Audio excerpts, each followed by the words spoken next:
is NewsBreak26 in southwest New Brunswick.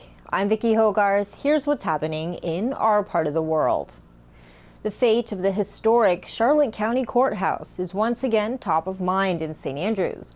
Erected in 1839 and serving as Canada's oldest continuously operating courthouse until 2016, this National Historic Site stands as a testament to St. Andrews' rich history. But with its courtroom now silent, the courthouse is now at a crossroads, in need of a new purpose that is both financially sustainable and honors its legacy. Recognizing the urgency of the situation, the St. Andrews Civic Trust, a nonprofit dedicated to preserving the town's architectural and cultural heritage, stepped forward to lead the charge in shaping the courthouse's future. The Civic Trust held a public engagement session at the courthouse on Thursday, guiding residents through the process of submitting their visionary ideas for the historic site. It'll be really important for people to get their idea into us, as much detail as they possibly can, so that we can start that second phase, which is vetting, doing reviews of different grants, funding options, quoting and other things for consideration, and then also being able to quickly look at all the other ideas that are coming in and how they might fit together. The public has until March 31st to submit their proposals, accessible through the Civic Trust website, standrewscivictrust.ca. Janot stresses the importance of ambitious thinking, urging the community to get creative as the Trust explores various funding avenues to support the ideas that are submitted. Think bigger. What could this be? What could this look like? If you've traveled somewhere and you've seen something exciting and you know, I wish we had that in our town, the courthouse would be perfect for it.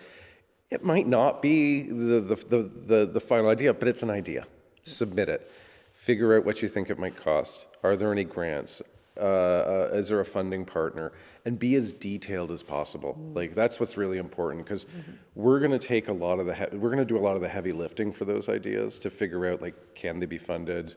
How do they stitch together into and everything else for a plan that we can present to the town.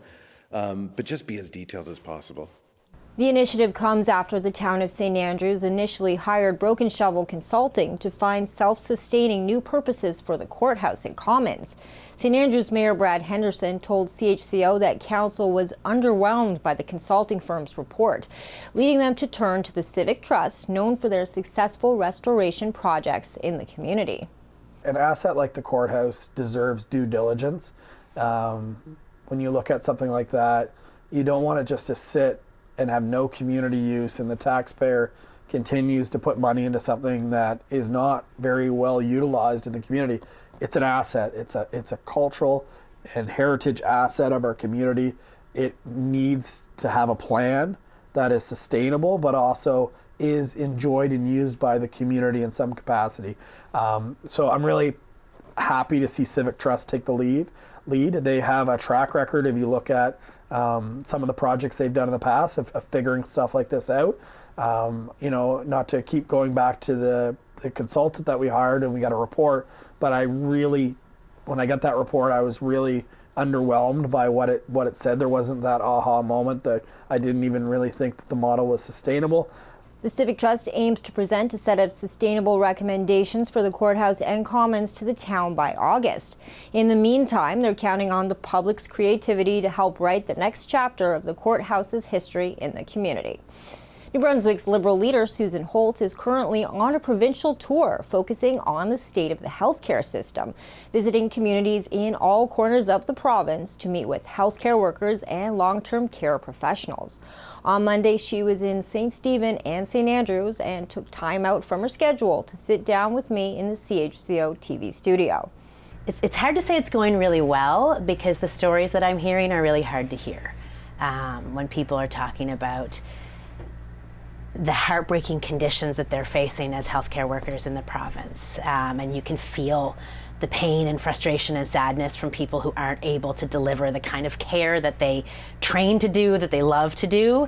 So that part's hard, but it feels necessary to really hear what's going on the ground from the people delivering the care. My full half-hour interview with Susan Holt appears in an all-new episode of Southwest Magazine on CHCO this week. That's all the news I have for you. For more stories and online exclusives, follow me, Vicki Hogarth, on Facebook and subscribe for free to CHCO TV on YouTube. A news and public affairs production of CHCO-TV, New Brunswick's only source for independent community television.